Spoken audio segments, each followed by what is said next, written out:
में से भाई सवाल करें। जाकिर भाई, मेरा नाम बापू है, मैं थाना से आया हूँ और मेरे साथ मेरे मोहम्मद शफी भाईजान है, उनके साथ में मैं यहाँ आया हूँ।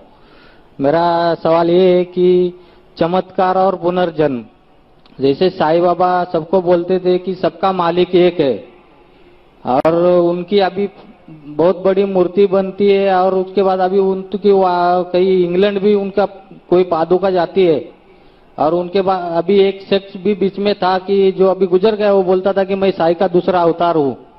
तो आप उसके बारे में कुछ बता सकते हैं? और वो चमत्कार करते थे कि उबले हुए पानी में हाथ डालते थे या फिर बीमार आदमी को ठीक करते थे, ये सही था कि गलत था? भाई साहब का जवाब देने के पहले मैं ये कहना चाहूंगा कि खवातीन की शोबे से सवाल था। मैं खवातीन को ये कहना चाहता हूं कि इस्लामिक रिसर्च फाउंडेशन की लेडीज विंग भी है और आपको जान के खुशी होगा कि हमारे इस्लामिक रिसर्च फाउंडेशन में 30 से ज्यादा मुकर्रिरीन हैं, 30 से ज्यादा खवातीन हैं जो माशाअल्लाह तकरीर करते हैं और हमारे पास कई प्रोग्राम है खवातीन के लिए खुसूसन। और इस खवातीन के शोबे की प्रेसिडेंट मेरी एहलिया है फरत नाइक और यहाँ कई प्रोग्राम होते हैं और मैं चाहता हूं कि इतनी खवातीन बड़ी तादाद में है, माशाअल्लाह पूरा दरिया है। मैं कहना चाहता हूं कि इस्लामिक रिसर्च फाउंडेशन में कई प्रोग्राम होते हैं। मिसाल के तौर पे इस्लामिक ट्रेनिंग होती है, इस्लामिक रिसर्च फाउंडेशन में मैरिज प्रिपरेटरी कोर्सेज होते हैं, इस्लामिक रिसर्च फाउंडेशन में फहमुल कुरान होता है 30 दिन का और यहां कई प्रोग्राम होते हैं। आप लेडीज विंग के स्टॉल पे जा सकती है और हर हफ्ते 2 बार तकरीर होती है, सैटरडे शनिचर को और मंडे पीर को।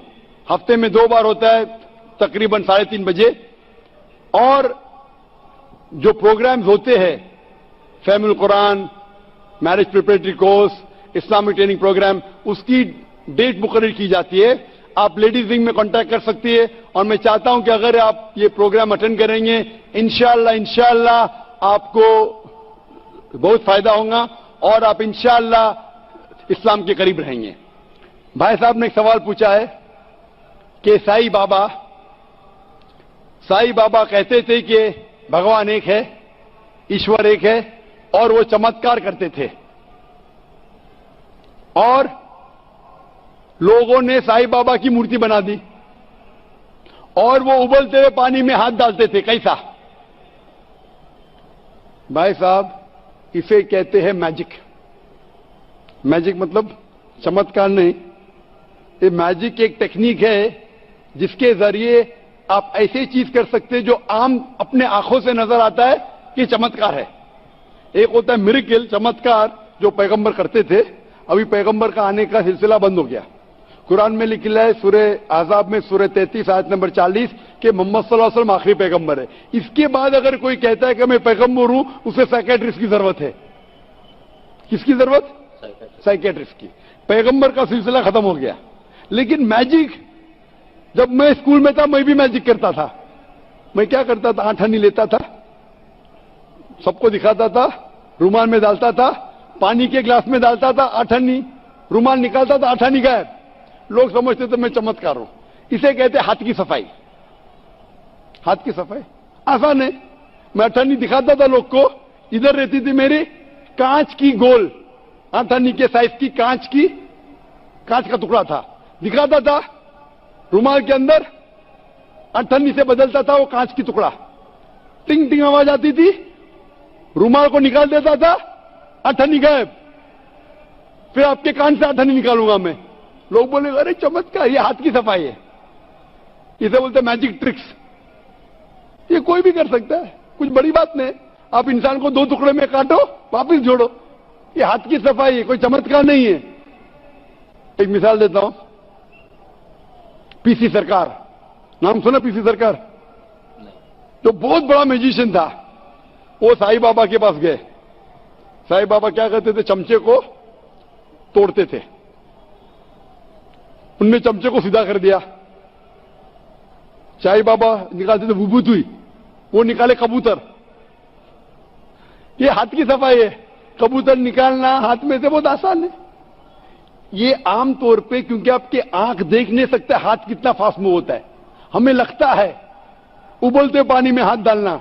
हमने साइंस में सीखा कि आप सल्फर या कुछ डालेंगे, एक केमिकल डालेंगे, आई थिंक सल्फर है, मैं बराबर से याद नहीं मुझे, तो पानी उबलता ऐसा लगता है, हाथ डालेंगे ठंडा रहता है, दिखता है। आप भी हाथ डालो, आपका भी हाथ नहीं जलेगा। ये सब हाथ की सफाई है।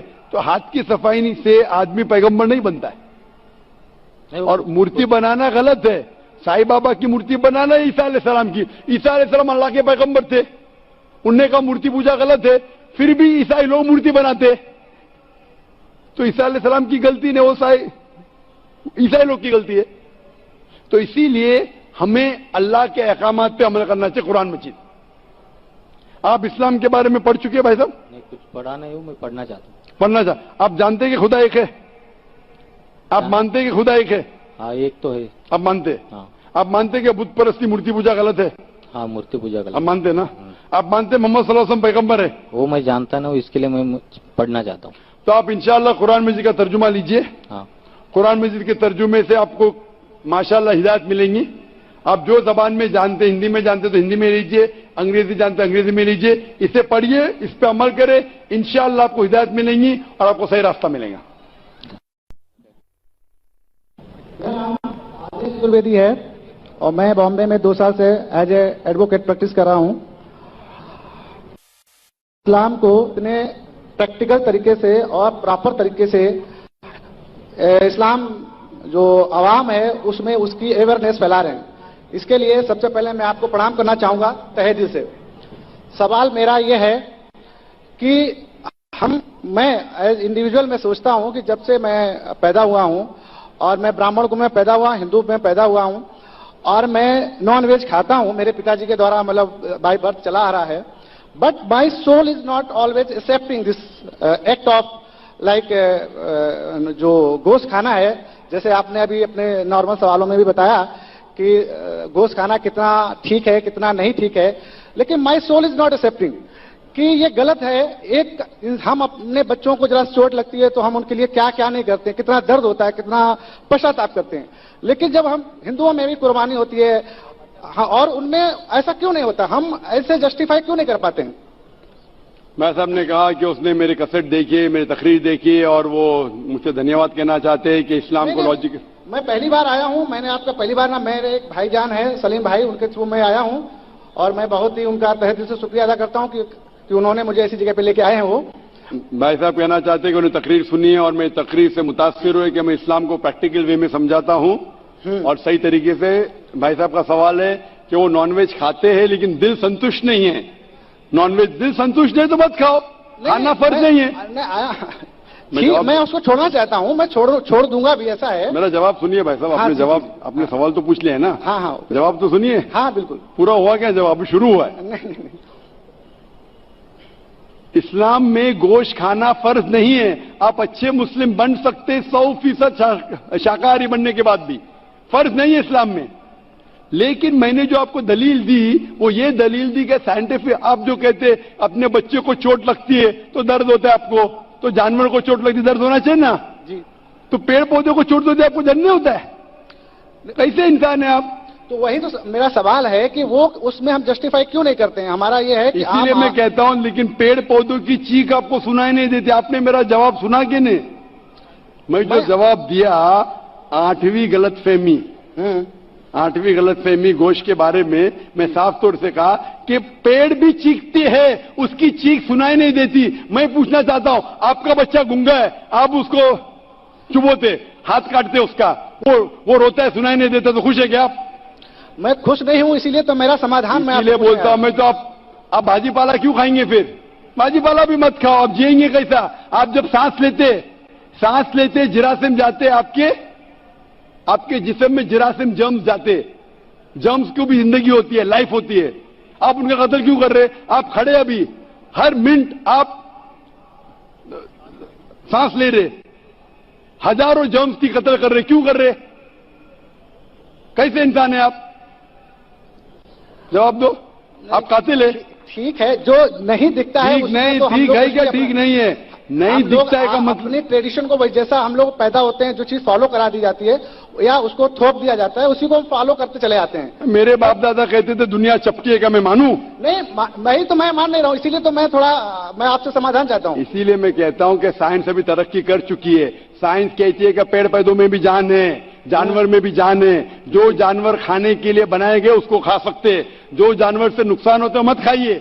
साइंस टेक्नोलॉजी कह रही है। ये आपके परदादा जो कह रहे, कुछ सही कहते थे, कुछ गलत कहते थे। जो सही कहते उसके ऊपर अमल करो, जो गलत कहते थे छोड़ दो। आप मानते हैं कि बुत परस्ती गलत है या सही है? नहीं सर, मूर्ति पूजा गलत है या सही है? मैं 100% तो उस चीज को नहीं सही कह सकता हूं कि गलत या सही है। अभी मैं गलत है या सही है? फॉलो कर रहा हूं तो मैं उसको सही मानता हूं।